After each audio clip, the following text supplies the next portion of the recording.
consult the show description or notes before you continue. Yes, and the story is a somewhat infamous conclusion of the life of Belmont, so the electric motor society is important to All right, finally, I want to give a very quick shout out to a friend of the show, Bill Richardson, tonight. Bill, hang in there. We hope that you get well soon, sir. Yes, Bill, we're thinking about you, sir. Okay, let's dive back into Bill's hole. Well, when we left our hero, we left him in an alley in not such great shape. Well, we didn't. Some shadowy authority figure, let's say, government, military, looking to say, Bill is speculating that he may not be regular government folks. Yeah, he doesn't know. Well, it's a big mystery. That could also all be done. It's a good part of the story. Like I said, if you leave room for doubt, you don't box yourself in, take yourself into this kind of stuff. Right. So, Mel was left off by someone, some shadowy entity in a very seedy and dangerous San Francisco alley somewhere in one of the rough parts of town. And he doesn't know what happened. All we know is that he wakes up mostly because, let's say, some inhabitants of that alley were trying to rouse him to get him to sing some Willie Nelson songs because Mel describes himself as, yeah, I look a lot like Willie Nelson. The long, pretty tail. And I guess looking enough like him that, of course, they're teasing him, sure, but they were rousing him. And finally, he's very groggy. He wakes up and realizes, I don't know where I am. And he tries to get his bearings. He looks up and down the alley. And he's in a bit of a state. So this is what happened as a recap. Of course, we're all used to recaps. We're watching the streaming show. There's a lot going on, and there's no less going on here. This could be a pretty good streaming series, I think. Yeah, it could have. Mel had accepted the offer from the governmental lead, as Art said, there's something wrong. Good advice. And he was told to, as instructions, leave his car and wait at the rest stop outside the town of Ellensburg. I guess off of I-90, which runs south of the city. Then he was taken to Caribou, and then to San Francisco, and then taken to Australia. That was the dream that he would like to take as an offer. Oh my God! What would that fucking tell? He's really the animal rescue specialist and research, but also birds and plants. Yes, indigenous birds and plants for medicinal purposes. Those are his interests, and the government's going to take him anymore. He's just way out of the scene because the picture wanted to stay out, that's fine. Should be halfway across the globe. And that's what he chose. They agreed to. So they arranged so he could bring his 2 dogs with him and some of the indigenous plants. And as he says, if you know anything about traveling to Australia or really any island, why is the same thing? You're not too keen on just popping up with your pets and your plants. Yeah. They have to be very careful about that. Australia is no different. So he said, well, go with the story that they waved them on through. Fine, just take your dogs, take your plants. It's all set up. He said, yeah, it was all set up. The payments were coming through. Those were showing up in his bank account. They were delivering as promised. Just an important note here. I think we all know that super famous case between Johnny Depp and Amber Heard that was not so recently in the news when their dogs went to Australia in 2015, and Australia threatened to have them put down. Right. Now, I bet y'all thought I was going to talk about a different case just then, but yeah. That's how serious they are about the dogs coming over there. And Hawaii's the same way. I know because I've traveled to Hawaii and I wanted to take my dog, and I can't remember how long the quarantine was. I think it was at least 30 days. It might have been longer. Anyway, folks, that's the arrangement. And guess what? As he says, of course, you can imagine there's complex paperwork involved. But he said it was already set up. They can make that happen if they want to. And just as a little aside, if you don't believe that people who are deemed important in our society are treated a little bit better, well, I was working on an automotive dealer show where the international president of a major Japanese automotive brand was going to give a speech. And then they had another event to go to in Germany, like the next day. And right after the speech, they were escorted directly to the airport. Didn't have to go through customs. Got nothing checked. Got on a D6. They went straight to their destination. So when you're that important and have people clearing the way for it, those things can happen. Except on 9/11. And no one was getting it, including that guy. That was actually the day of the show. It was my 9/11 story. Even he was not getting anywhere directly. No flights at all. So, to Mel's point of view, it's like, well, everything's all set up. We piece of cake. There, of course, was some cooperation on the part of the Australian government, but as far as he knew, all the money's there, the flight's there, they want me out of the way, that's fine. Do your thing, I'm gonna go do mine. Now, so far, so good, right? For reasons that aren't entirely clear based on all his interviews, he does decide to come back to the United States. He says, well, he misses his family, he wanted to go back, but there were other more complex things going on, I think, with his finances and the land and his ex-wife, who he had a reportedly amicable relationship with, but she, in fact, technically was the owner of the land that the hole was on, that he was apparently leasing it, but there may have been something going on with his finances. He wanted to come back to the United States, he met his family and other folks, I suppose, and so he came back to the U.S. and he had informed Art that he was ready to come back on the show. He'd been gone a couple of years and he thought it'd be fun to come back on the show. At this point, the original story had really blown up. And if you believe the setup here, the U.S. government was willing to give Mel essentially $3 million a year for the use of the property. And he had to sign an NDA, the non-disclosure agreement, for certain aspects of it. And he does tell Art, like, well, I can only disclose as much as I can. But there's also a lot I don't know about what they're doing on the property. He just has to lot. And there's a lot of mysteries. If he set this up here for a big lake pole, then he's seeding it just right, because he doesn't say I saw anything weird. He just says, well, yeah, the dogs wouldn't go near it. I recall birds really wouldn't sit on it, but I don't know about any of the other weird stuff. He said, I didn't see any black bean, I didn't see any zombie dogs. He's just saying that's what people told him. That's how he's setting it up. And all you can say is like, well, the only thing I noticed that was weird is that it never filled up. And I don't think I can reach the bottom. Now, he also admits, yeah, maybe the weight of the line itself, which he calculated at about 17 to 18 pounds, at 8,000 feet of line, about 15.1 miles of line. Maybe that was enough to make the tension on the monofilament seem like it's not getting done. He didn't know. He just knew how much line he could. Another misconception is that doesn't mean it's 80,000 feet. He just says that's how much line I could. Right. And he's very careful to say when he doesn't know that. It starts off like, this is what I love the story. It starts off like, here, maybe you just misinterpreting, like we said, maybe it's just screwed up, the big group, down below, it's just the line's heavy enough that it just seems like it's bottomless, and maybe all that trash and junk that people threw in wasn't as much as people thought. It did occur to me that if Mel's hole isn't exactly straight, if it's got some bends in it or something, in theory you can see where something might be thrown into it and bounce and deflect, and when by the time it hits the bottom, it's not directly below the entrance, and maybe the sound wouldn't carry back up. Maybe it falls into a larger cavern. We know that what little I know about oil and gas pockets and underwater lakes and whatever, there could be a huge cave that it falls into that's filled with liquid or of some kind. I mean, maybe sound wouldn't carry back up, but it's plausible. I need for acoustic. There is something to the value. And Mel's $1 hole is that now the government is really interested in this. And to Art Mel's point, take the money and run and continue. And Mel says maybe the birds he was working with locally benefit by being growing near the hole. Now keep this in mind, he's working the land, he's digging up dirt, he's growing some plants that are not native, they're not invasive species, they're just non-native to Central Washington. but he's having some success, and he is also breaking down the plan. So he's got a TRILLIONAIRE where he's working with these birds, but he's going to have to leave all that.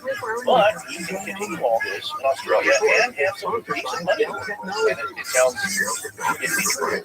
Yeah, $3 million a year, folks, that's $250,000 a month. $250,000 a month that he was making, in theory, from leasing the land that his ex-wife was leasing the land to this military organization or whoever it was during this time. He was gone around 2 years, as best we can tell, which is $6 million at that point that he's taking to Australia. And he spent most of that money rescuing wombats, which was a big concern at this time. I actually remember it being in the news when I was younger.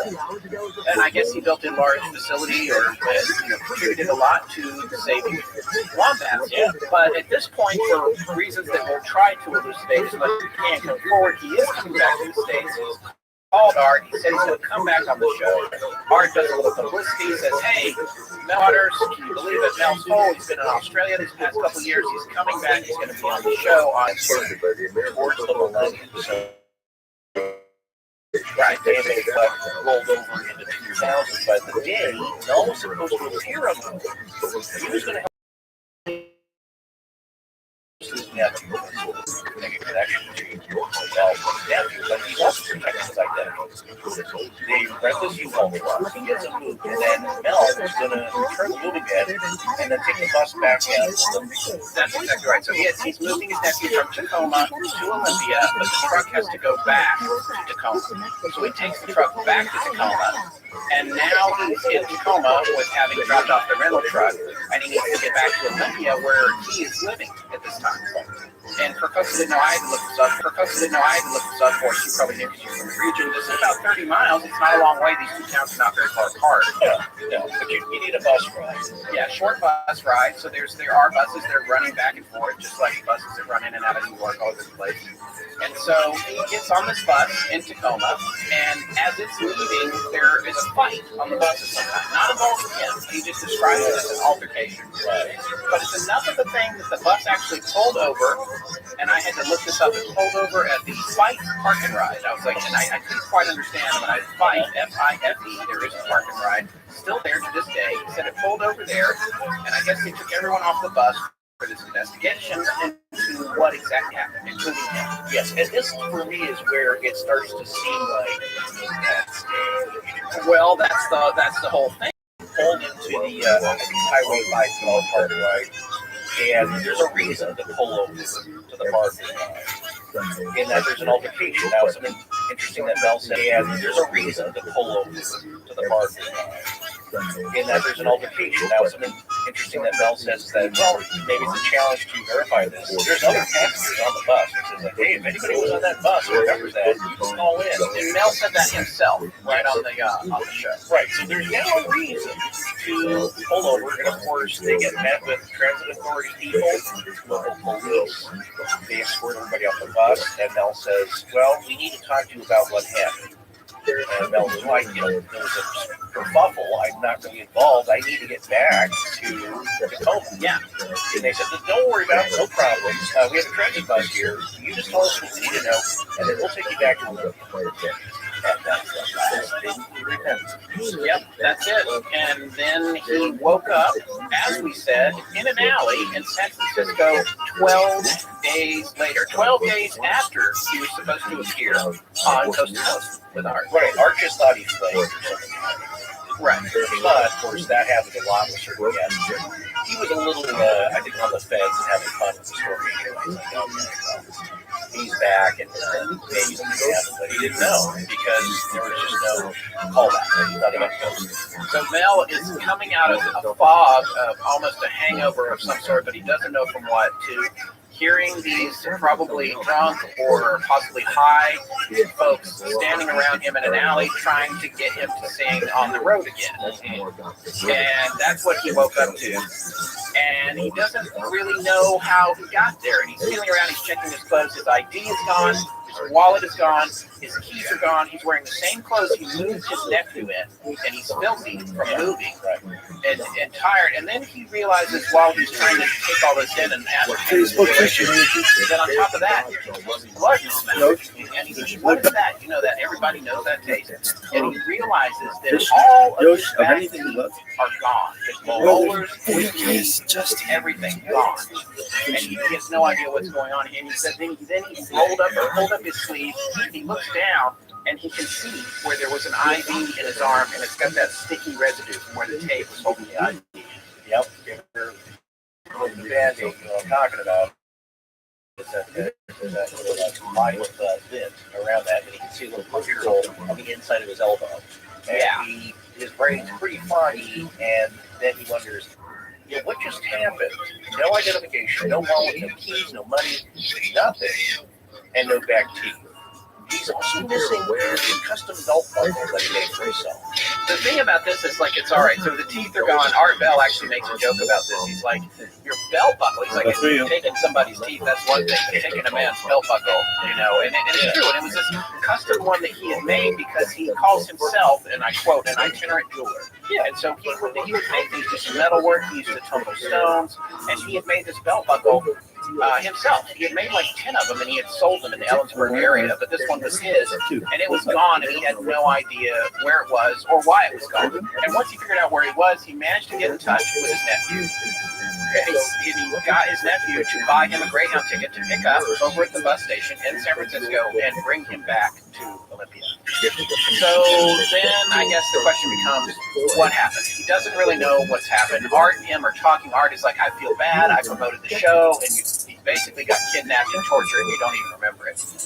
And here was something that I thought was interesting, because at this point, Mel kind of intimated that he didn't think that the hole or being on Coast to Coast was necessarily the reason. And in fact, I have to look back. I have some notes here about what he said. I don't believe it was because of that, because there's a lot of things that I was doing. And it's like, okay, so what's Mel saying here? What else is Mel into that could have caused this kind of scenario if it's not related to the bottomless pit that he was renting to the government for $3 million a year? Okay, first of all, let's not cast aspersions on poor Mel. I'm not. He said it himself. A lot of things that I was doing. So for you folks out there listening, Mel has always said, look, it's not hallucinogenic plants. These aren't psychedelics. These are totally legal plants. I'm not even talking about that, by the way. You went there. I don't say anything about that. People say, like, oh, so you were pretty close to having a drug lab there. He said, no, listen, I got alcohol, I have some solvents, but, they're properly taken care of. There's nothing, it's not a meth lab, okay? That's good. Yeah. But I do need to break down the components of these plants and experiment with them. So that's what he was doing. He said, yeah, there's a few chemicals, but it wasn't anything dangerous or illegal, or I didn't get a permit for all that stuff. And, but you could say, like, oh, well, there you go, drug lab. And then everybody forgets about it. Like, well, there you go, there's old crazy, hippie Mel, Willie Nelson Mel, and he's experimenting with drugs and whatnot. And the LSDs, so that's an aspect of it. He always claimed, like, I wasn't doing anything illegal, I was just working with herbs and growing plants. And then the other stuff that you're talking about is, when he talks about other stuff, it's like, there's something bigger going on than just fascinating herbs and great medicinal properties. Now we're talking about, let's say, physics that the government would be interested in, especially the military. That's part of his story. That's the baseline. Is that what you were getting at? As far as these other things? No, I wasn't getting at anything. The only thing I was getting at was that he said to Art, I don't think it's you, Art. I don't think it's about me coming on the show. I think it could be about something else. That's all I'm saying. Okay. I'm not making any implications there, but I do think it's important to, I'm glad you recapped that. We do want to talk about the medicine he was working with, because I think we figured out what that was. And we'll get to that as we get to our conclusions here.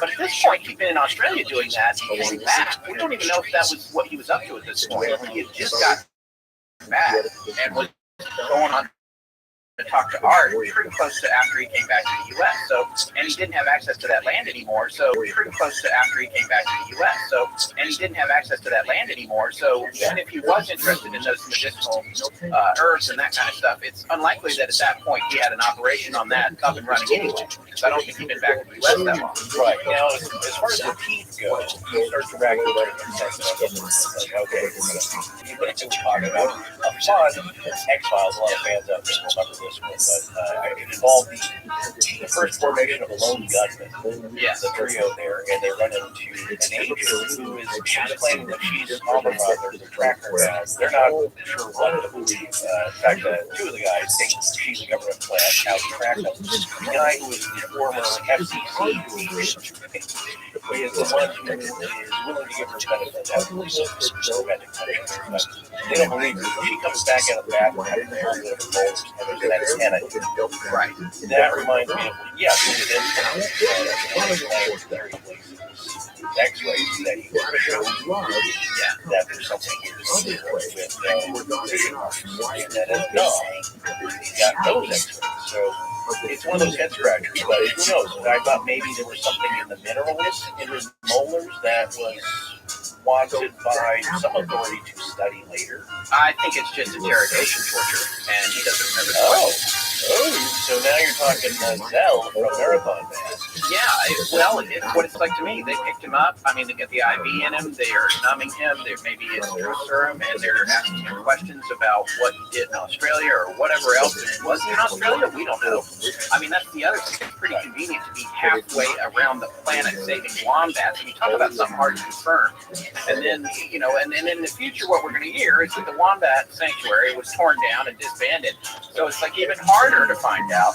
There's a lot of convenience to those facts. By the way, I'm not getting my judgment now. I'm just looking at the big picture here. But to me, if you believe any of this at all, and the teeth are out, I don't think the teeth necessarily had any cash value. To me, you take somebody's teeth out because you're messing with them, and you want to know the answer to the question that you're asking. We may never know, but yeah, you did make me think of Dustin Hoffman. Yes, Marathon Man. That's easy to save. Something bad has happened to Mel. Now, Art was believing that he was actually in Australia. This is a real person, of course. It's not, that's true. Art did say that when he was communicating with him from Australia, it was clear that he was in Australia during the communication that he was having. Right, and then he's coming back, and he doesn't show up. So that's where we're at now. But here's something else that was more important. There's another thing that was stolen off of Mel that is possibly much more mind-blowing and important, and that was his belt buckle. That's what you're thinking. It's like, what? Who cares about his belt buckle? And there's another thing going on here, too, in that Mel found out when he got back that some legal action had been taken against him relating to property. He's not great at describing these scenarios, which in a way makes me believe him more, because it's not a super buttoned up. The thing that liars do is they bring lots and lots of extra intense details because they're trying to convince themselves of the lie they're sharing. And a lot of times with Mel, you go back, you listen to it over and over, and you still can't quite follow it. And it's not because it sounds like he's necessarily making it up. It's because it's a complicated reason, a complicated story, and he's just trying to relay it. And he, in some ways, is not great at imparting information. But one of the things that he says is that someone came along and looked at the property, his wife or whatever, and that it had now it had a septic system and paved roads and all these things that were not permitted or allowed. It was not supposed to have any improvements on it. And as a result, they were able to nullify his arrangement with his ex-wife regarding the property. And then essentially it was no longer his, which would also mean that the $250,000 a month rent would no longer be his either. Of some of that, he was paying apparently $25,000 a month to his ex, who he said he described that as an amicable relationship. He said we were still friends. He said it was something to the effect of we couldn't pull off a marriage, but we were friends. That's part of the divorce settlement. It's kind of scrub land in a way. I don't think she had any use. Yeah, it didn't have a lot of value. Yeah, didn't really want to work the land. He said, well, that's, you like to do that stuff. You got to trailer something. He wasn't violating any lease agreements before that. As he said, it was pretty worthless land. And so I said, well, I'll give you that as part of the settlement here. And if you believe the character of Mel as a character, he's very generous. He's selfless. He loves animals. He's in the field of trying to help people with herbal medicine. And that was major. You and I were discussing this beforehand. Like, what's the purpose of that? To take it away from, because I don't think it was the wife. I don't think she cared what was happening with the property. She's getting 25 grand a month. Now, maybe you change your mind on that stuff, but I think the fear is that we came back and there is a settlement against him. Ways to get on the land. It's a convenient way to not have to pay him anymore. For whoever's paying it, whether it's the government or whatever. Oh, well, you violated the lease, there's septic systems, hey, roads here, there's other outbuildings, have a dam on there. He's like, why would you do any of that? It's like, no, we did it, and then we're also going to blame you for it, and take your land away from you, and have to stop, and then we can stop paying you a lot of money. So, if you go to the story, that's the convenient workaround. You end up giving Mel nothing, and Mel jokes with Art. It's a hole, but I got the shaft in the end. Mel's making jokes about his own hole. But he also said that she kind of disappeared too at this point. Well, that's another thing. But, Art says it's possible that she's the one making the deal. Because here's my question. No matter how they were, if it was reset up this way, and he was getting $250,000 a month, he was giving her 10% of that, $25,000, right? It's her land, technically. If it was my land and I was getting 10% of this on it, I might take some steps too. I'm just saying. So, or maybe she didn't know all that stuff was happening. Didn't call her and say, hey, the government came, and they said they're going to. Oh, you know what? Never mind. I'm just going to talk to you later. So, he goes to Australia. He's getting $250,000. He's sending $25,000 to her. He's gone working. She's like, what's going on? She drives by. She's like, wait a minute. And then word gets out to her about the lease he's collecting somehow, or maybe the various people that have taken it over are driving them apart from each other to buy content. Maybe they go to her and say, we sent Mel in Australia, we're paying him $250,000 a month. Would you take less? Because he shouldn't have put these roads in here. Well, look, there's a lot of ways that could have played out. That's all. That's true. As someone who was in a permit board for 5 years with the city of Los Angeles, I remember that. Yeah, I can tell you. Yes, yeah. As you know from people and human behavior, she doesn't want to start growing anything on the land herself. She has no interest in the land. That's part of the settlement, so I'm not sure if that was violated. It reverts to her again, right after Mel gives it up. Right. So if you want to get real conspiratorial about it, it might be a good way to make football ways well. She's willing to disappear Mel for a little bit. If you're going to do all that, why are you sending him in the first place? I mean, you sent him to Australia, forking over $3 million a year of taxpayers' money or whoever's above black project budget is only a bit more difficult than disappearing somebody for real, especially when you have a bottomless pit. I'm just saying, there's two things about that. They don't care how much they spend. It's not their money, it's your money. It's like, well, secondly, this was already made public, as Art would say. Once you make it public, it's like, well, if he disappears, and people have already go research this out, as soon as that broadcast happened, that's what they did. But suddenly, something nefarious happened. People start asking questions, and yeah, you can just choose to answer them. Corporation knows what happened. Here, it's like pay him a certain amount. It's not going to be right. So, you paid him a little bit of money. Who knows what happened with why? All Mel will say is that she became impossible to find. Yeah. And here's somebody, he would say that himself. It's like, I'm not going to that fine. Yet people who are looking for the account because Art asked me, like, what do you think? Do people follow people? Do you feel dangerous? Like, no, but, I've tried my best to remain hidden. And yet these folks still found me. So it's not exactly directly tracking, but they know where he is. And Mel's wife, of course, everyone's got family. Usually, apparently his wife went to Central Washington Geology Department, but she just kind of disappeared herself, or at least he can't find her. And as you said earlier, it was supposed to be amicable split. Yeah, there you go. So, one thing I want to mention before we move on is that Mel says a curious thing here, and that Lenny wasn't acting as family. He haven't used the internet as partial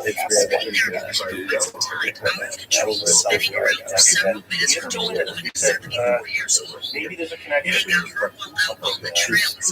off planet. Weird people being attracted to anomalous life. Yeah, I thought that was a stretch. I felt like everybody was stretching. Well, there's no, he's just mentioning it's like, look, anything you were talking about that or some of your way back, this happened in 1997. Well, I was talking about Dolly being cloned. They announced it on the same day that Mel called in. Right, for you folks that think that was too much of a tangent, who cares about what happened in 1997? We found out later, and you would be surprised, that she could probably in the story played her role. Yes, they did. Crime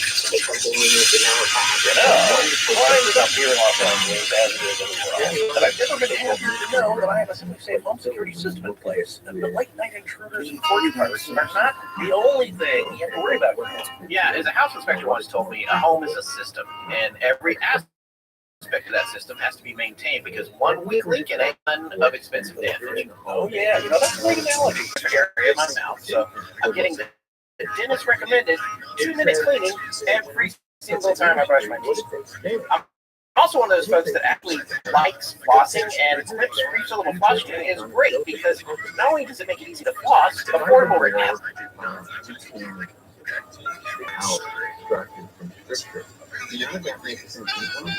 What does make sense is that over there Help to reduce plastic waste, which the world is finally starting to pay attention to. Yes, well, as you get older, older folks know that I have to floss all the time. So, but I actually prefer the floss picks, and they have a lovable version of the floss picks. You can restring it over and over like a tiny little guitar. It's just one floss pod, which it comes preloaded with durable, flavored string. I like that. And it replaces 180 single-use disposable plastic picks. On top of that, the Quip toothbrush comes with a multi-use travel cover that I love. Yeah, that's right. And reusable handles in lots of cool different colors. Plus, you can now upgrade your Quip with a new smart mode.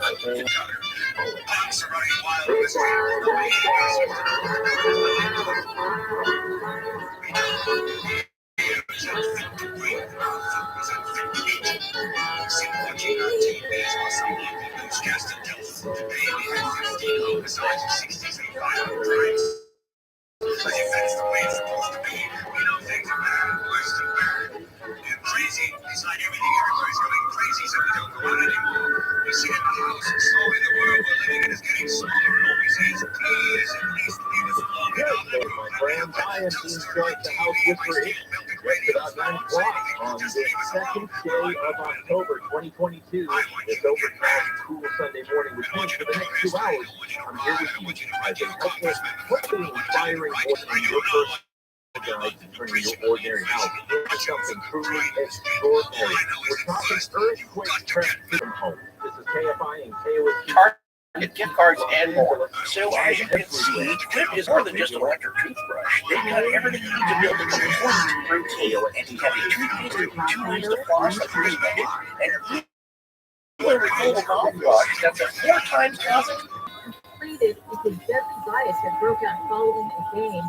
125 Train. So that's good for you and the planet. Quip delivers brush heads, floss, toothpaste, mouthwash, and now even sugar-free, long-lasting mint gum every 3 months from $5. Shipping is free, so you can save having to get to a store and deal with all that. With stylish and affordable electric brushes starting at just $25, you won't be paying through the teeth for better oral health. If you go to getquip.com/legends right now, you'll get your first refill free. That's your first refill free at getquip.com/legends. Spelled GETQUIP.com/legends. Quip, the good habits. Her right leg and jaw fractured. The man has been arrested. Hey, I'm Tammy from Tulsa, Oklahoma. When I'm not fighting off the Oklahoma octopus, I'm listening to Astonishing Legends. Now back to the show. Now, another thing that we're going to talk about, and we should do it right now, is you'll see a lot of comments that people make, well, it's super convenient, and it's all baloney because he never gave out the exact address of the coordinates of the home. So, he should have done that. Well, think about it, folks. If you had done that, you know what? Call into Coast to Coast right now and tell people you got something pretty anomalous in your backyard and give the address. Yeah. And just see what happens. Just give it a test. See what happens. Does anybody show up that you don't want back in your backyard poking around? Yes, I know that is all part of this pathology. If you want, yeah, you can't give out the exact address, but also it's protected because it makes sense. You don't want to give coordinates out to the largest overnight radio audience in the U.S. at least, and have a bunch of people who are really keen on this kind of legend tripping kind of stuff show up on your property uninvited. That's right. You don't want to do that. But if you done, we're going to talk about some possible satellite pictures of this property. But at this point, yes, you did not give out the coordinates or the address. Just very generally saying, it's about 9 miles west of Ellisburg. Now, this is what we want to say.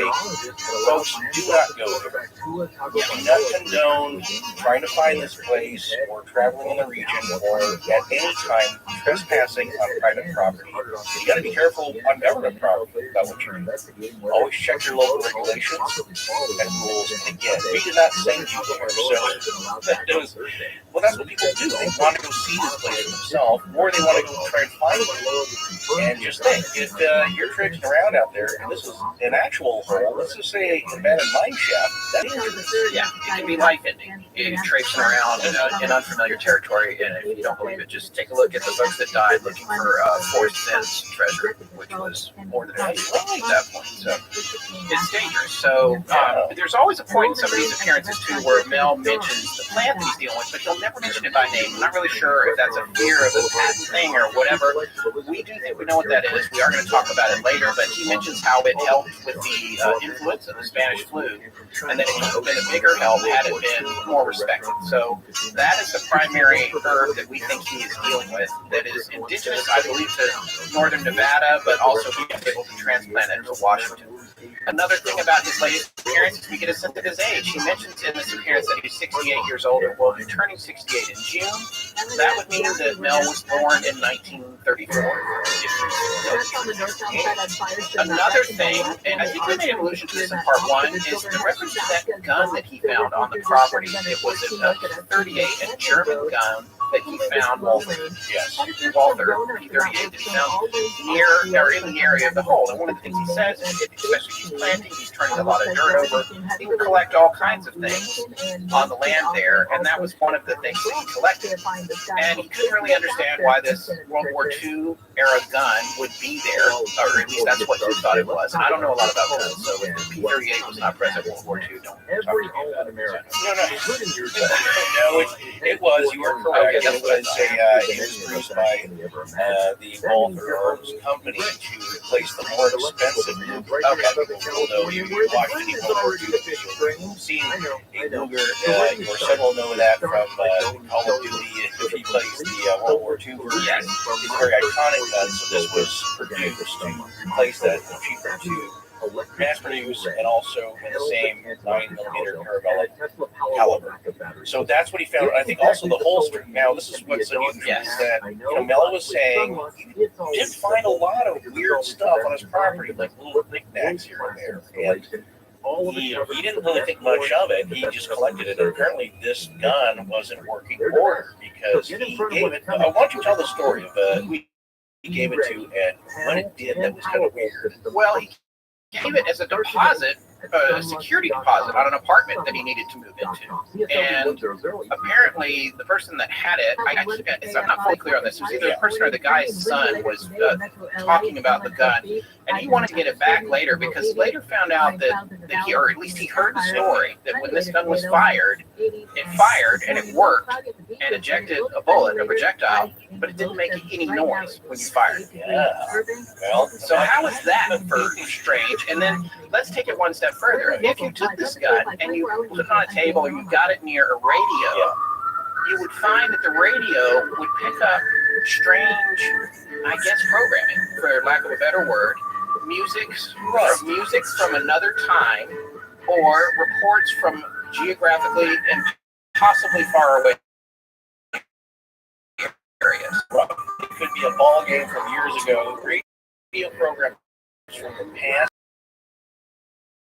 or something that was too far away, essentially, that would be picked up by any kind of radio, unless it was shortwave. It had properties to it. Now, this all starts to fit a theme that Mel's talking about with the whole, and things being near it, or around it, or coming out of it, that it has to do with audio or sound waves. There's something about the audio aspects of any object around this hole. And this is one of the people have said other objects. Again, this is unverified. They'll never said this. This might be part of the lore said by other people after with this, that you can take a radio near the hole and we do the same thing, broadcast programs from another era, or I don't think anything from the future. That's what's interesting, but it would be stuff that you should be picking up on that radio.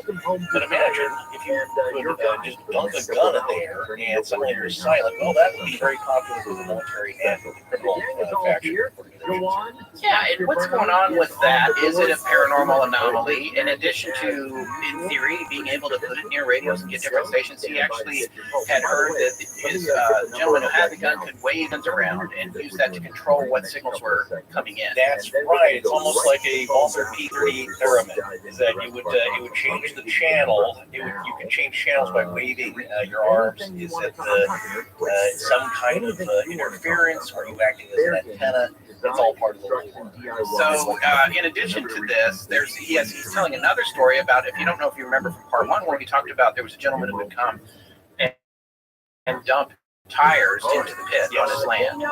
And he had said that he wanted to get back in touch with him too, because he had been helping his son or grandson, he thought maybe, who had a truck he was having issues with. And one of the problems he had was just in general traction. And for those of you who live out in the country or out in the West or whatever, you know that a lot of folks that have pickup trucks will put sandbags or some kind of weight in the bed to improve traction off-road or in bad weather.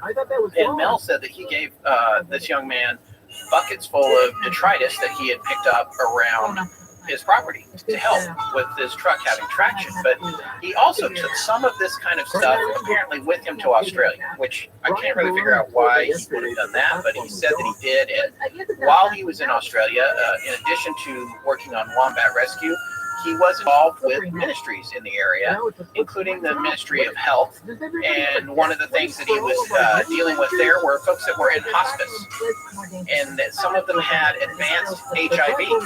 And he apparently took some of these things that he found on his land to them, and some of those folks were, as he said, no longer in hospice anymore, not on death's door anymore. So now Mel Waters is implying that things from around the hole on his land in Washington are curing people of HIV. Not everybody, just a few seem to be getting better.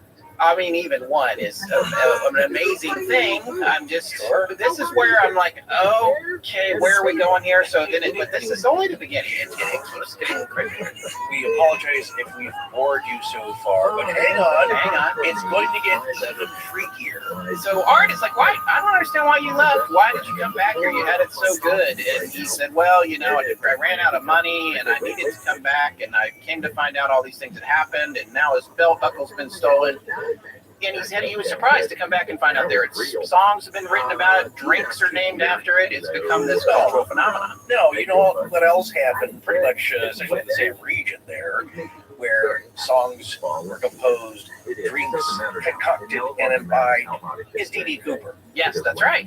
That's right. South Central Washington, they love their legends, and this is really one of the more enduring ones. Keep your ears peeled, folks, because there are elements of the story. Again, if it is fiction, it's got some great sci-fi here to it, in that let's take a review here. It's a harmonic device of sorts, or a sound dampening or amplification. It shoots black beams. It possibly has something to do with reviving animals that get thrown into it. It's possibly a time machine or a vortex to another dimension or a parallel signal. So there's a lot going on here. See, all of the above. Are you surprised that it has healing benefits, that some people got healed, not from the hole directly, by plants grown near it? Is this any crazier than what we've heard already? Well, stay tuned, because you're going to have to make that decision yourself very shortly. Well, one clarification there, Forrest. I don't think it was the implication, and it's hard to tell again because he's not a super clear communicator. The implication from my notes and what he said to Art was that he was taking objects to these folks that had HIV, not the plants. I don't think it was the medicine. He didn't really say one way or the other. That's a word. Yeah, that would make more sense, frankly. What he's saying here, to be clear, is that he would collect a lot of debris, as you said, detritus, detritus, floods and jets, and probably less floods. Yeah. The idea, though, is that there's a lot of just like bits of metal, polished rocks, and again, these things interest him because he liked tinkering with jewelry, like making things. It was very handy. He would polish stones, rock tumble, and make jewelry.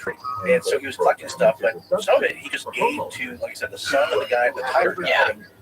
What Mel's concluding here is that everything that's near that hole has taken on some kind of odd screws, nuts, bolts, and all this debris that was found on his property. He's cultivating and digging and whatnot may have had special properties itself. So yes, you're absolutely right. It could be just the objects themselves that possess this healing quality. Yeah, and there's a point here at which Art stops and asks him to get back to the hole, and he says no.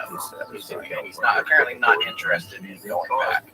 So it's at this point, this is getting near one of his appearances. He mentions an email address, and I thought this was interesting. Again, that's not a time capsule thing. He says that his Nobody ever had to is do that melwater@home.com. I do remember when that was a proper email address that you could get. It is now a completely different thing. HomeCom went under a long time ago. So no point in using that one, but he spells it out. That means he's open to being contacted, and he's using that name, which I still think is either completely made up or a pseudonym for a real person. There's a lot of details about him that seem very real. There's another point hold of a Hungarian man, a Hungarian Catholic priest, and it's never really clear to me anyway, and some folks out there who are saying, I need to reach the Hungarian Catholic priest, which is a code for, okay, this means we need to do a dead drop in downtown Tucson tomorrow afternoon. Like, I don't know what's happening there. That's why is he trying to reach this particular person, and why does he need to go on the coast to coast to get to him? Maybe there's more to Mel than we know about. Or at least I'm telling you, because we're still hooked to the end, and I was never more fascinated than I am now getting back into this when I understand more context on it.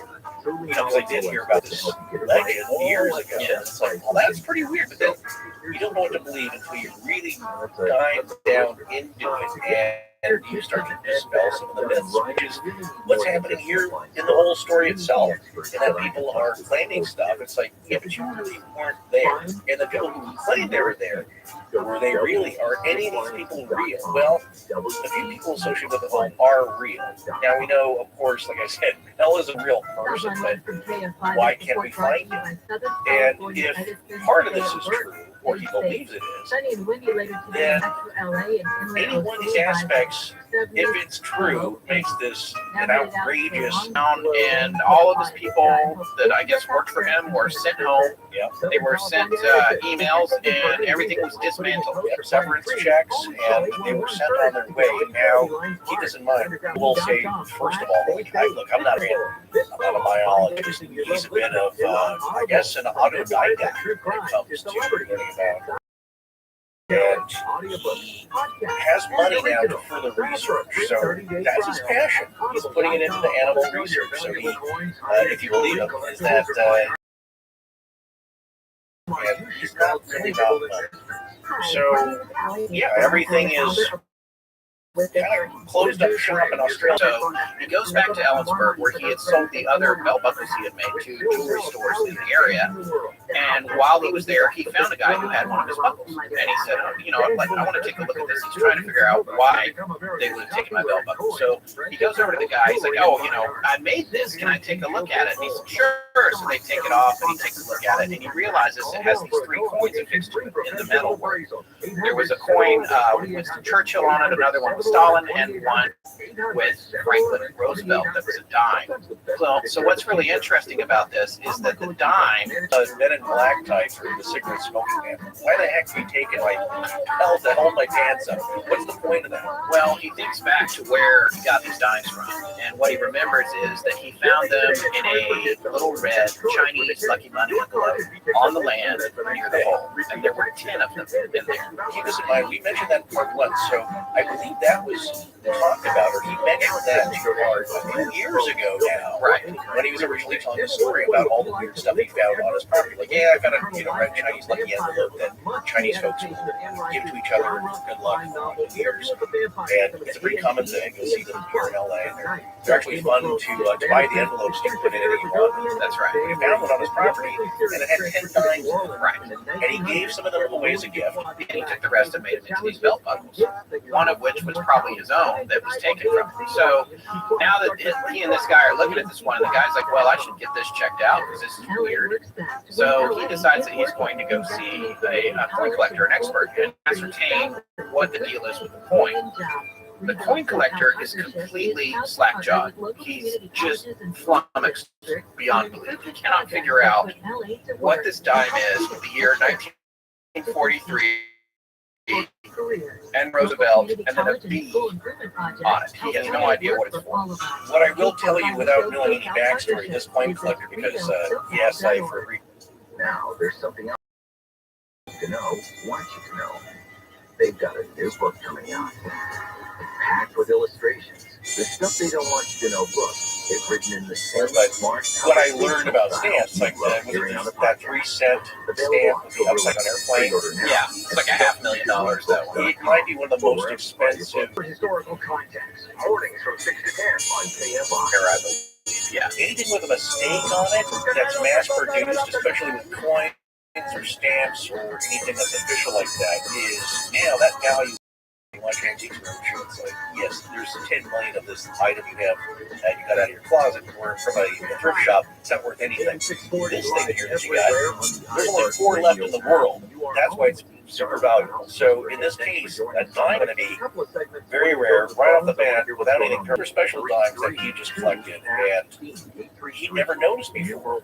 The anomaly. I'm going to hang on to it for now. Here's my number. Maybe we can talk in the future. And then a couple days later, the guy with the other one of Mel's buckles is visited by U.S. Treasury officials who took the coin, took the belt buckle, took it away, and of course he was thinking, oh, I should have sold it to the coin dealer. They don't let anything get by them, especially. And he's starting to think that maybe that's what the land is like around the hole. Right. Because all of these things he picks up around there. And that's really what the TA exists for, right? To reduce the damage. Exactly. We want to reduce the damage. Seem to have, as you Especially if there's been a few collisions there in the intersection. Even to degree, springs, nuts and bolts, they get shoved to the center and never really cleaned up. And maybe that's what's happening here. Maybe this whole of the property is a crossroads from several different realities, shall we say. Because here's the deal, they don't really mint coins after presidents until 1882 when I parked in New York and died April 12, 1945 at age 63. Not 19, not the case, at least in our reality.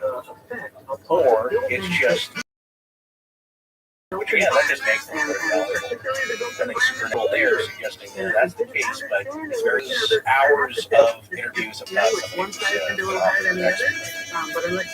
they kind of get to know each other in a sense. And all along, earlier in this interview segment, they're kind of going back and it's like, okay, I got one right here. Yes, there. This is actually the truth as much as I know. And they make a joke. And Art says, can you swear that's the whole truth? He says, well, I don't know about the whole truth. Yeah. It's the absolute truth. Yeah.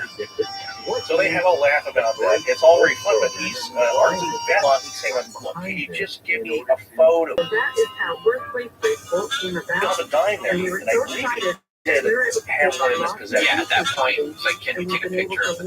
Right, now here's the interesting, and I know, according to the other More than double that, and there's 21,000 additional houses. Oh my God. people that have the so the Walford PTA, they claim that Exactly where it can be solved, perhaps, and also it can't be photographed because Bell claimed his nephew tried to scan it, tried to take photographs of it, and and we reached 9 houses in our pilot program, which was a little scary to think, you know, we're going to be able to expand this. But the great thing is that we've developed this successful program, and so we are able to get FEMA funding. LOES, of course, distributes that FEMA funding across the state for projects just like this. And, you know, it goes into individual homes. It allows them to get a contractor under there for a 2-day job. Once again, plywood, nails, clips, anchor bolts, and just kind of deep dive in. We're going to take a break, and when we come back, I want to talk about, first of all, you said that you used I don't go into it. He said he's blurry. I don't know if it totally disappeared, but he said, yes, I'm not violating anybody's property or giving anything away that's going to come. the homeowner. There is an image floating out there of a dime that fits nowadays anything different than this because these silvery kind of object just float off the ocean. So he wants to get everyone to look at it, and he sets up a telescope and camera, and he telescope out. And Specialized water heater replacement, tankless water heater installs, and now the latest and greatest technology that every home should have, even if your water heater's in perfectly good state. Water I do too. I don't know what, but he's got terabytes of map data, right, from the Well, old that's days. correct. He does. He has some very sophisticated GPS programs way beyond blur. And you zoom down or you change your elevation in air quotes, because it's not really elevation, but you change your elevation that the pictures were taken from, and you move in. That, you know, that may be 5-10 layers. Listen for the signs, signs and wonders that are being whispered to you. There's not a loud voice before I've made my mind up already, folks. PsyOps. It's basically a recruitment video, and it's pretty cool. And I showed that to you a while ago, but then I had the idea, it's like, yes, is that what's happening here? Is that part of the as the magician does? Look over here, because plain, the shiny, empty, non-existent dimes are not in this hand. Yet, while I am doing a little flourish here, I going to pull these dimes out of your hair, you'll be surprised that it's not magic. It's just illusion. But it's better than having a magician pull a dime out of your hole, I'll tell you that. Nice one. Yeah. But there's something being constructed here. I just don't know by who. And I'm talking about the weird elemental kind of things going on. Is it Hellier? Goblins?